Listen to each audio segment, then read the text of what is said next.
What is up, everybody? Welcome back to another video. And in today's video, we are back with some more Detroit Lions news. We're back with another episode of Lions Latest as we go through the latest news as we continue our countdown to this 53-man roster. The Lions have made some more cuts so far today, and also they have acquired a receiver via trade. So let's get it started. We're going to bite a kneecap off, and we're going to stand up, and then it's going to take 2 more shots to knock us down. And on the way up, we're going to take your other kneecap, and we're going to get up, and then it's going to take 3 shots to get us down. And when we do, we're going to take another hunk out of you.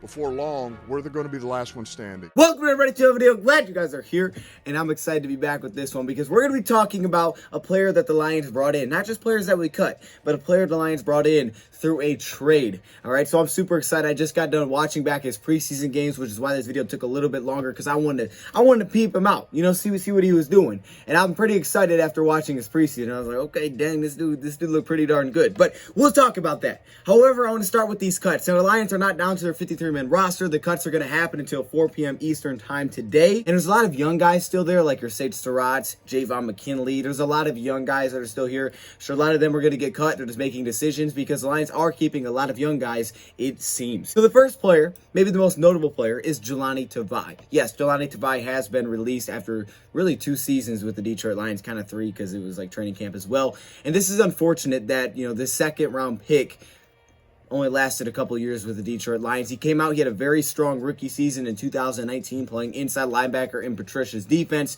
2020, they tried to push him to outside linebacker. They put some weight on him. They bulk him up to 270. They pushed him to outside linebacker, and then when they tried to put him inside, it just didn't go that well. So then this season, he loses that weight, puts back to inside linebacker. He's going to compete with a young inside linebacker room. There was like, hey, there's a shot. And the Lions gave him a shot, you know, coming out. He's with the second unit. So there was definitely a chance here. But it just seemed more clear and more clear that he just was not the type of linebacker that fit this defense. Reportedly, the Detroit Lions did try to trade away Jelani Tavai, but there were no takers. I do like that they at least tested the market just to see before you cut him, because we know he's going to hit waivers, and if someone likes him, maybe like a Patricia style of defense or a Belichick style of defense, if one of those guys liked him, they could have jumped on him there, but they're going to hold off. They're going to let him hit waivers. Unfortunate, you know, I think there's certain defense that he fits in. He fits in that defense, you know, the bigger body linebacker, take on blocks at second level in a 2-gapping defense. He fits that kind of defense, a little bit more patient with their linebackers.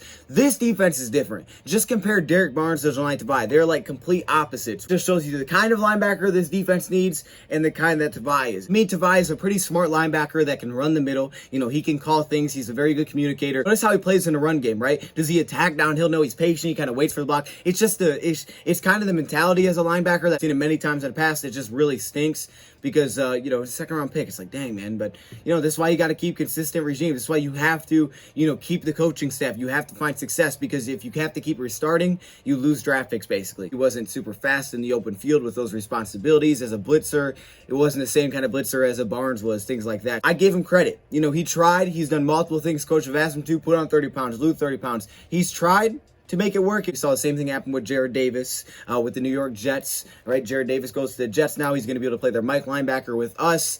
We get to this 3-4 defense, and his role just started getting smaller and smaller and smaller until all of a sudden we're like, we don't know where to put this guy because he's not a fit for this scheme. Got a quick addition to this as the Lions are waiving Devonte Beckett, the linebacker, undrafted free agent this season out of Marshall. This one really isn't a surprise. He came out kind of slow with the preseason, but I think at the end he started to get some recognition. We heard Dan Campbell talk about him, and the Detroit Lions gave him a lot more reps in practice after their preseason game. How can you not notice him? He was only out there for a handful of snaps, but he was flying around. Devonte Beckett, the dude was quick. The hustle was real. He's a little bit on the smaller side, definitely a shorter linebacker. Love the energy out of Devonte Beckett. I mean, he was a downhill get after. He had a nose for the football. He racked up a lot of tackles back in college, but then you saw kind of the speed and the hustle. All right, you saw the one play where on third down, he forced the quarterback out of bounds. He kind of ran him out of bounds there where he picked up a first down. If maybe Devonte Beckett doesn't get himself back into that play, forcing a field goal. And then later, or maybe even earlier, he catches a flat route. They throw a little flat route off to the side, and he's able to run it down and keep him from getting a first down. So you saw the hustle, you saw the speed, the sideline to sideline ability. But this isn't a surprise because even Dan Campbell basically told us that he wasn't going to make the team. He's like, you know, we like Devonte Beckett. We really do.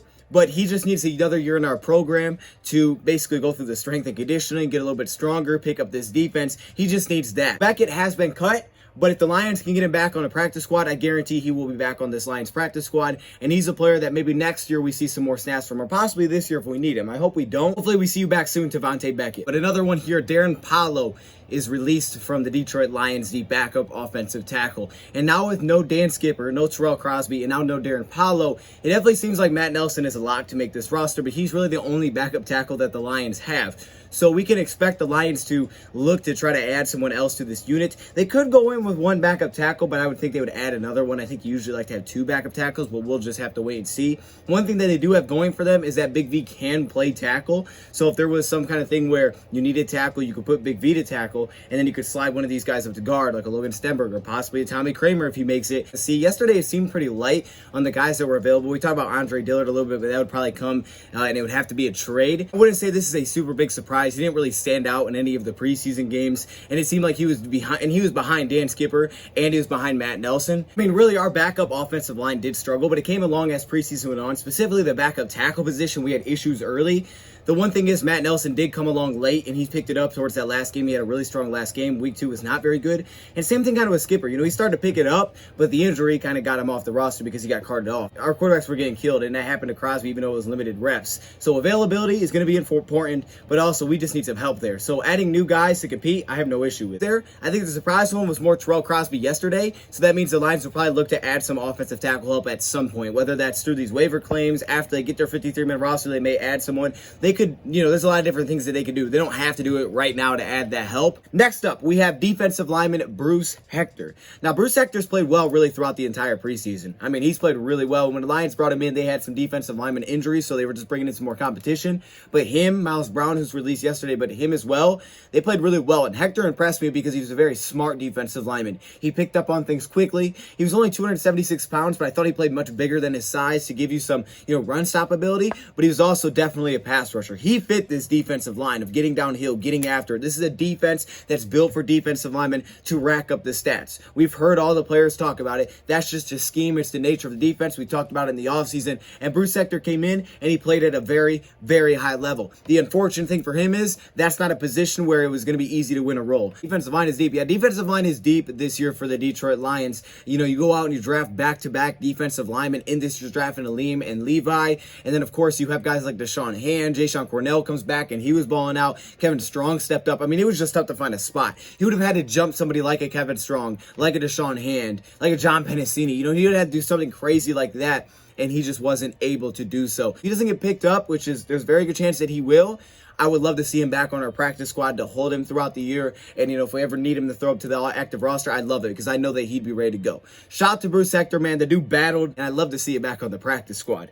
Next up, running back Craig Reynolds. All right, Craig Reynolds has been released. This one kind of hurts. We kind of knew that it was going to come down to really him or Godwin for that last running back spot. If the Lions go with 4, it's just where the Lions going to go. This is actually one I predicted right, so that does feel a little good. I've been pretty off on these, but I got this one right. I went with Godwin over Craig Reynolds, but Craig definitely did his thing. I really hope we're able to land Craig Reynolds somehow back on the practice squad. I really doubt it because he performed.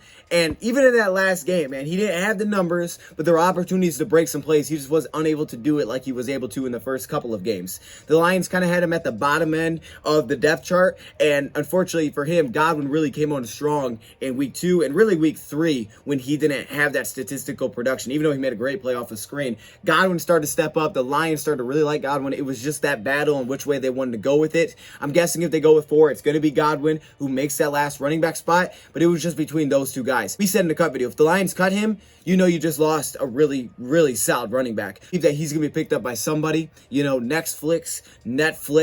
Man, I'm wishing you the best of luck going forward, but I know you're going to be really good. I would have been perfectly fine with the Lions saying, hey, we want to keep Craig Reynolds. I'm awesome with that because I know this dude can play.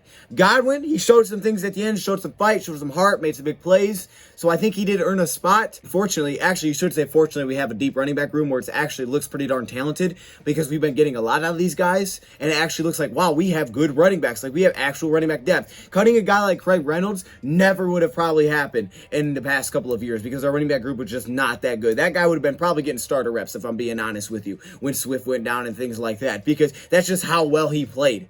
And that's also the development that we've had for a guy to be able to come in and have that kind of success. Reynolds, man, we're wishing you the best of luck. I know you're gonna land somewhere. I hope you don't, because I want you landing on a practice squad, but I know you're going to get picked up. So good luck going forward. And finally, we have receiver Jeronimo Allison. This is another one. Like, we have guys here. So a couple of these guys, really three of these guys played well in the preseason. And I think Allison is another one. Allison's a wide receiver that played pretty well in the preseason. He did what was asked of him. He had solid production. He can play that outside receiver position. But again, he wasn't brought in by this regime. He just wasn't the type of receiver, if you know what I mean. Like, this was a solid receiver. But remember, he was brought in when we were doing the Galladay, the Marvin Jones. Not about separation, more size on the outside. Wouldn't blow by people, wasn't going to get separation deep, wasn't going to be much of a deep threat, kind of more of a gulp and get it kind of guy, but he adapted well to this offense. He made some plays, made some guys miss in space, but it just wasn't the perfect fit. Just a write-off with Jeronimo Allison, because he played as well as anybody at the receiver position, if we're being honest, so far through this preseason. So I give a lot of credit to Allison. I mean, this was not the type of guy that the Lions were bringing in this offseason, but yet he still kind of put his name out there. I couldn't see the Lions keeping Allison, but he had the production to do it. You know, that's what we talked about in the cuts video. So Jeronimo Allison, man, I don't know what's going to happen with Allison. Allison could possibly land on a practice squad if he even get picked up, but at the same time, he may not, just because he's not the type of guy that the Lions maybe want to go forward with, and they may not want to fill a spot by that, but you do know what you're going to get out of him. And he was much better at the X receiver position. So anybody that's looking for some size and they want a big receiver on the outside, hit up my man Jeronimo Allison. He may work for you. And with this news, we also have that the Lions are probably going to continue to go young. We knew this yesterday after listening to Dan Campbell. We got a lot of young guys in that cornerback room.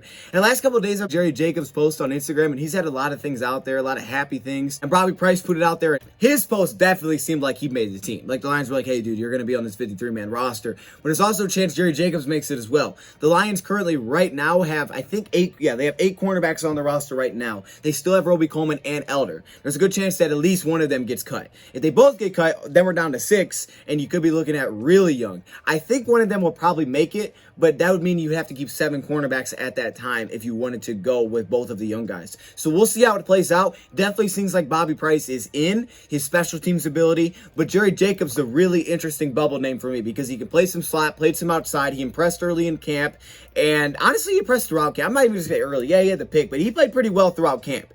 All right, he had ups and downs like every rookie does, but at the same time, he flashed and he made plays consistently day in and day out. So I'm not even going to just say early in camp because he had a pick. The dude played well in camp, and he has that special teams ability if it's not, getting flags. So it'll be interesting to see how young the Lions really do go there. If they go with one of those vet nickel cornerbacks, I'm leaning towards Corn Elder, but either way, I'm okay with it because nickel Roby Coleman played really well with Aubrey Pleasant in the past. So I'm fine with either one, but it'll be interesting to see if the Lions take a shot on both of the young guys because they both do bring tons of versatility. So congratulations to them if they do make the team. We'll keep our eye on it. Now let's get into this trade that the Lions made. The Lions went out and acquired a receiver. This trade does help them avoid waiver claims so that, other teams don't have a shot to pick him up if he was cut. Now, he may have made a team because of the special teams impact, which is obviously important. He had a lot of special teams impact. The word was he was going to have a huge special teams impact because he could play in a return game. He could return kickoffs back at East Central in Division II. He could play in coverage because of his speed. Now, the Broncos went in, made some cuts at their receiver position. I guess they were down to like 6 or 7 receivers, and then that's when they made this trade with the Lions.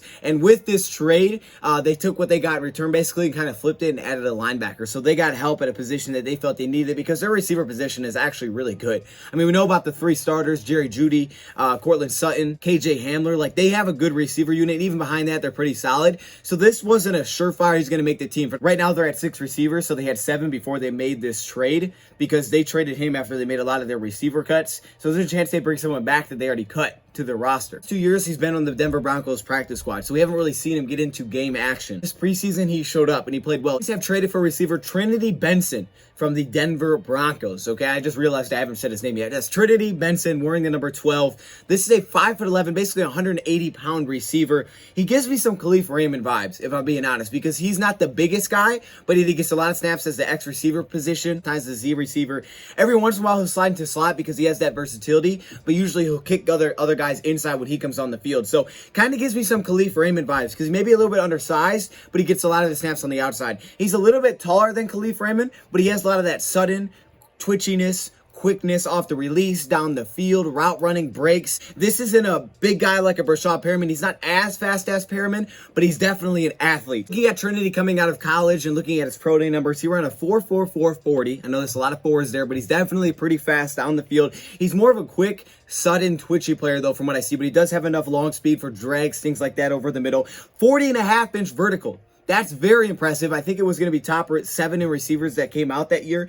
15 bench press reps, which is not terrible considering that he's only 180 pounds, right? I mean, that's a lot of bench press reps. That's more than his body weight 15 times. And an incredible broad jump. But then you look at the preseason and he stepped up. He gives you all that special teams ability, so he's going to be able to find a role there if he makes this team. Obviously, it's a trade. He's going to have to compete. When the Broncos coaching staff talked about Trinity, he talked about his ability on like punt coverage, things like that, with the hang time of the punt to be able to get down there and get to the returner very quickly. Through the preseason, when he got targets, he made the most of them. In his first preseason game, he played kind of the highest to the starters, like the closest to the starters. 4 receptions for 36 yards, 2 touchdowns. Second preseason game, he had 2 targets for two receptions and 10 yards. And in his final preseason game, 2 receptions for 34 yards. Consistent production throughout the preseason. But when you watch him back, you can see why the Lions like this guy. 43 games, he had 1,700 yards, 133 receptions, and 11 touchdowns. It was his final year where he kind of broke out with 54 receptions and 764 yards. You know, that was definitely his biggest year.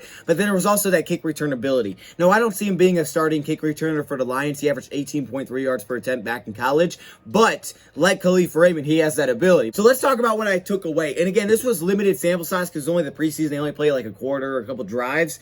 But there's a lot of excitement to be had with this receiver and what he could potentially turn into. All right, let's start off with the good because I really don't have a lot of knocks for the bad. I'll have to really dive back to his college film probably for that. But looking at the good, he has the ability to play at that X receiver spot. The Lions need a guy that can play inside but also on the outside. Okay, Kennedy's great, but I just don't see like legitimate outside versatility there. We know he can play slot, but outside versatility, Campbell says he can, but you just don't really see it. This guy, you see it. He's pushing guys inside when he comes on the field. He's able to play against the press. Now, I do think he can have some issues against some of those really physical cornerbacks. He wins with very quick get off, sudden get off. I mean, there's no false movements when you watch him. There's no false steps. It's not like he's sitting there just shaking. He doesn't know what to do. He catches defenders off guard. So that's kind of how he wins. Now, he does have enough strength considering his size. 15 bench press reps is a lot. Remember, St. Brown had 19. That's a lot for his size. He does have enough strength to play on the outside, which is very important. It's not like, he's going to get shoved on the ground, but that would be, kind of the only issue. But then you bring in the versatility fact, the fact that he can line up at slot, it gives you that ability to move him around based on matchups. But we just needed someone that could also play on the outside, and he gives you that like Khalif Raymond does. He looks kind of like a timing routes runner. He looks like the guy that would fit a Jared Goff offense. Someone on time, on schedule, out of the break, through your first progression. He's an on-time, on-target type of receiver. This is an awesome rep. He's able to slam on the brakes right here. He has to respect him deep with the speed and no safety help. And then he just plucks it out of the air with the high point pass.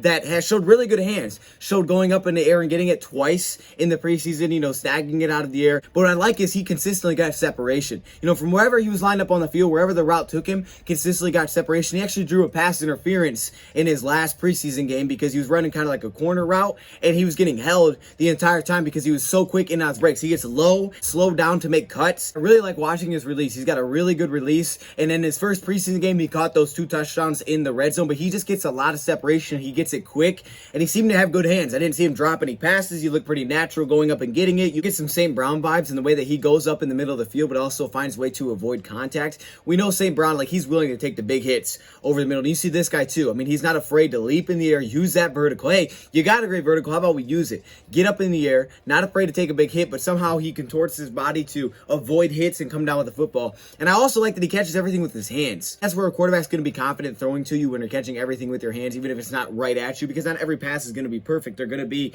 in a wide radius. So to just put it near him, above him, you're able to high point it because he's going to go up and get it. He's going to catch it with his hands. He's going to try to play through traffic. Like, those little things are huge in terms of quarterback confidence. Something maybe a little behind you. He caught all those passes with no issues. Over the middle, deep down the field, underneath. The one snap that he lined up at slot was really impressive. They were going down, they were trying to get something quick, trying to get a quick first down because of the time. They were trying to get in field goal range. He lines up at the slot receiver position, cuts in and breaks out, gets a lot of separation, quick pass, gets out of bounds. It's all about that route running balance in and out of breaks, to stay low and stick with it. Pretty sure he's right-handed. Watching him plant, he plants with his right foot and breaks off his right foot. A lot of his routes come from the right side of the field when they line him up as an X. When they have him on the left side, a lot of times see more drags, things like that. It seems like less breaks, less planting off the left foot, and more just running across the middle of the field. And I think Khalif does the same thing as well. I have to double check that. But there was that one slant that he hit against Seattle where he planted off his left foot. It's nice to see that he can break off of both.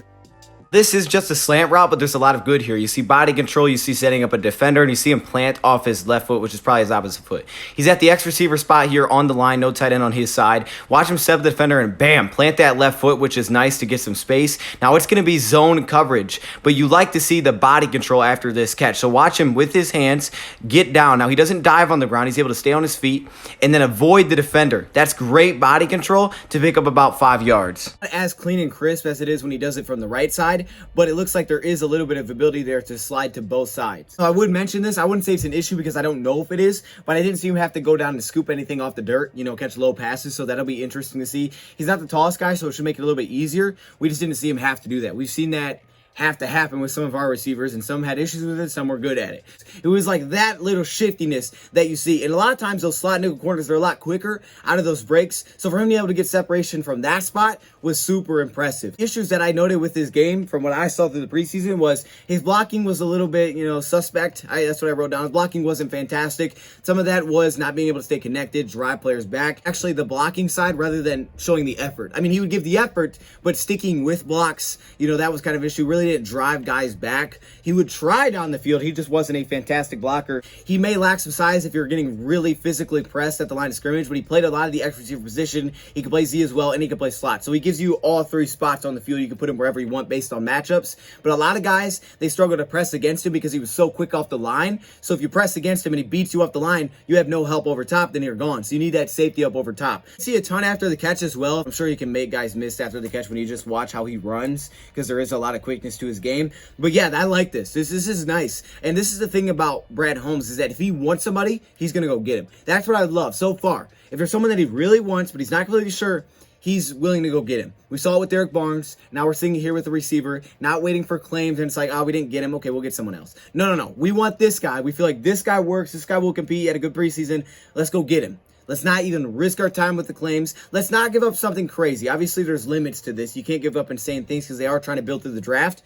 But they're willing to give up a couple picks this year, to a 5th and a 7th round pick this season for a 2023 6th round pick. Means they're willing to give up some capital this year trying to acquire this return. And again, they were trying to trade Tavai, probably to try to get these picks so that they could make this trade. But they were still able to do it. Even though they're building through the draft, they were still willing to give up these picks. That way they could add somebody that they feel like can help them this season and add competition. It's not even just this year too. It's also down the road if they like him. Because, it seemed like there was a lot to like just in his preseason. I was like, dang, he played pretty darn well. So we'll see what happens. Either way, though, that is your Lions' latest news. I'll keep you guys updated with the latest cuts. Stay tuned for more. Thank you for watching, and I'm out.